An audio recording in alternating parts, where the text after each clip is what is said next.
Pernah nggak sih kamu ngerasa capek banget, padahal seharian nggak ngapa-ngapain yang berat, bangun tidur udah ngerasa kosong, scroll HP dari pagi sampai siang, tapi hati tetap kayak hampa. Dulu aku sering banget kayak gitu. Kerjaan ada, temen juga ada, hidup kelihatan baik-baik aja dari luar. Tapi di dalam hati rasanya kayak jalan tanpa arah. Kadang aku mikir, ini hidup sebenarnya buat apa sih? Apakah cuma bangun, kerja, capek, tidur, terus ulang lagi besoknya? Sampai suatu hari, aku nemu satu kata dari Jepang yang pelan-pelan mulai ngerubah caraku ngelihat hidup.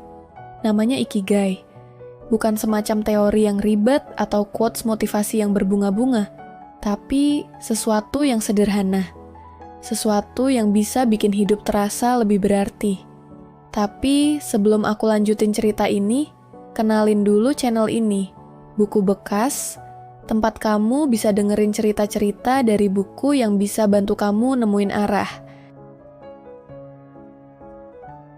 Jadi gini, waktu penulis buku ini, Hector Garcia dan Francesc Miralles pergi ke Okinawa, sebuah daerah kecil di Jepang. Mereka nemuin sesuatu yang beda. Orang-orang di sana usianya panjang-panjang, tapi bukan cuma panjang umur doang. Mereka juga aktif, sehat, ceria, dan yang paling penting, mereka ngerasa hidupnya bermakna. Rahasia mereka? Ikigai. Ikigai itu bukan sekadar tujuan hidup yang besar dan menggelegar kayak mimpi jadi miliarder sebelum usia 30. Ikigai itu lebih ke alasan sederhana kenapa kamu mau bangun dari tempat tidur tiap pagi. Sesuatu yang bikin kamu semangat ngadepin hari, walaupun kadang hidup lagi nggak ramah. Nah, para penulis buku ini mencoba merangkum konsep Ikigai ke dalam 4 titik penting. Bayangin ada 4 lingkaran yang saling tumpang tindih. Apa yang kamu suka lakuin, apa yang kamu jago, apa yang dunia butuhin, dan apa yang bisa kamu dapat penghasilan dari situ. Titik temu keempat, lingkaran itulah yang disebut Ikigai. Tapi jangan keburu stres ya. Kamu nggak harus punya semuanya sekarang juga. Kadang, kita mulai dari hal kecil, dari iseng-iseng, dari hobi yang kelihatannya receh. Misalnya nih, kamu suka gambar doodle di waktu senggang. Awalnya cuma buat seru-seruan, tapi ternyata banyak yang suka. Lama-lama kamu buka jasa ilustrasi, jual stiker digital, atau bahkan bikin buku anak-anak. Dari yang tadinya cuma ngisi waktu, bisa jadi jalan kamu buat hidup yang lebih bermakna. Makanya konsep Ikigai itu bukan teori tinggi. Ini tuh deket banget sama kehidupan sehari-hari kita. Kalau ngomongin orang sukses, kadang yang terlintas di kepala kita tuh langsung CEO besar, influencer jutaan followers, atau orang yang gajinya 2 digit tiap bulan. Tapi di buku Ikigai, sukses itu maknanya jauh lebih dalam. Nggak cuma soal uang dan pencapaian, tapi soal perasaan, aku berguna, aku hidup, aku masih punya alasan buat terus jalan. Salah satu tokoh yang dibahas di buku ini adalah Jiro Ono, seorang koki sushi dari Jepang. Usianya waktu diwawancara udah lebih dari 90 tahun, tapi dia masih tetap kerja, masih motong ikan, masih ngatur dapur, dan masih bikin sushi dengan penuh cinta. Restorannya, Sukiyabashi Jiro, sampai dapat bintang Michelin dan jadi salah satu restoran sushi paling terkenal di dunia.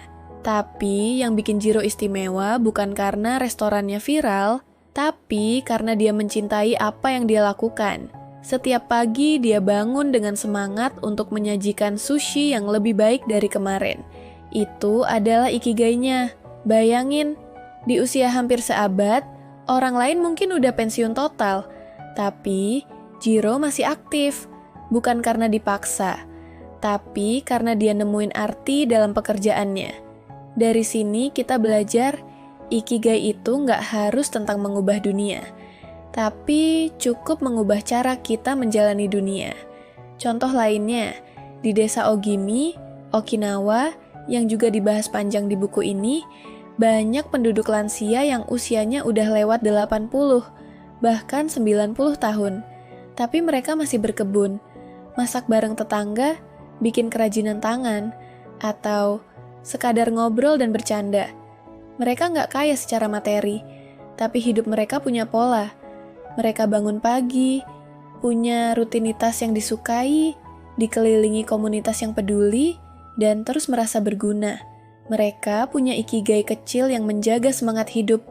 Mungkin kamu mikir, tapi itu kan orang Jepang, budayanya beda. Iya, budaya bisa beda. Tapi rasa ingin punya makna dalam hidup itu universal. Dan yang menarik, ikigai itu fleksibel. Buat seseorang, ikigai bisa berarti jadi pengajar. Buat yang lain, bisa jadi merawat hewan, atau bahkan sekadar membuat orang lain tertawa lewat konten yang jujur. Contoh paling dekat, ada seorang pemuda di buku ini yang awalnya kerja kantoran. Tapi dia punya passion di bidang kaligrafi Jepang kuno.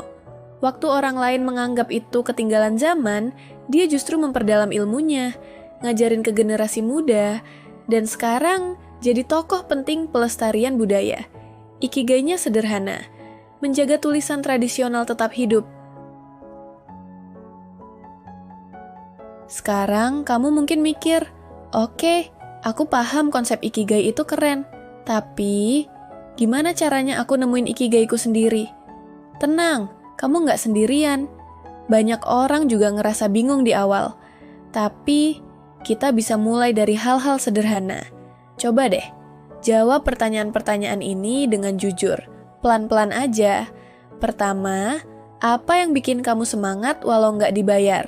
Misalnya, kamu suka banget motret, masak, atau bantuin temen curhat.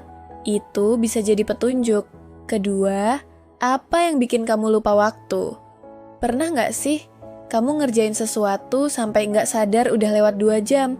Nah, hal itu biasanya berkaitan sama sesuatu yang kamu cintai. Ketiga, apa yang sering diminta orang dari kamu? Kadang, teman-teman kita lebih tahu kelebihan kita loh. Mereka sering minta tolong karena mereka percaya kamu bisa. Keempat, apa yang pengen kamu lakuin terus sampai tua nanti? Bukan karena harus, tapi karena kamu suka. Bahkan pas kamu bayangin, rasanya adem aja di hati. Jawaban dari pertanyaan-pertanyaan ini mungkin belum langsung jelas sekarang. Tapi mulai tulis di catatan kamu. Bikin jurnal kecil. Lama-lama kamu bakal lihat pola. Contohnya gini, kamu suka bikin desain, suka ngobrol sama orang, dan pengen bantu UMKM biar bisa kelihatan keren di media sosial. Dari situ, kamu bisa mulai arah ke branding kreatif buat usaha kecil. Pelan-pelan, itu bisa jadi ikigai kamu. Dan inget ya, ikigai itu nggak harus sesuatu yang langsung menghasilkan uang sekarang juga. Kadang butuh waktu buat nyambungin semuanya. Tapi selama kamu jalanin dengan hati, kamu bakal merasa lebih hidup. Ikigai itu bukan tujuan akhir, tapi teman perjalanan. Di Okinawa, orang-orang tua masih kerja, masih bercocok tanam, masih senyum. Kenapa? Karena mereka merasa masih dibutuhin. Masih ada alasan buat hidup. Bandingin sama banyak orang sekarang yang masih muda tapi ngerasa kosong. Kerja, capek, gajian, belanja, repeat. Kayak muter di lingkaran tanpa arah. Makanya penting banget punya alasan hidup yang personal, yang nggak tergantung likes, gaji, atau validasi dari luar. Ikigai ngajarin kita buat hidup lebih pelan, tapi lebih dalam. Bukan soal produktivitas tinggi, tapi tentang rasa puas dan terhubung sama diri sendiri.